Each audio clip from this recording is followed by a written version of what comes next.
שלום, הגענו לאגם טל.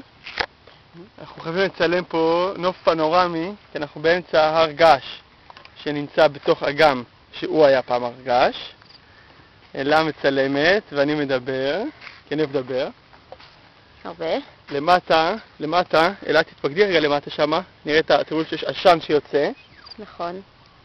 יש עשן שיוצא, ובאמצע האגם יש גם פה יש עשן. וגם למטה יש עשן. כן. ובאמצע האגם יש אי. נכון. שם יש מפתח ללב של הנסיכה. באמת? כן, בתוך ביצה, שהקטיל את הנרגול מזהב. מתן, אתה מערבב ושתי סיפורים, הסברתי לך את זה כבר. כן. בואו אלה תמשיך להיות טיפה ימינה. אתם רואים שבעצם זה המכתש של ההר געש, ובחוץ יש אגם. מה שאתם רואים שם זה המשך של האגם. בואי תמשיך עוד ימינה. רגע שנייה, זה האגם. יש לך הר געש. לא תמיד אתה, אבל תגיד עוד. וזה האגם. תמשיכי עוד.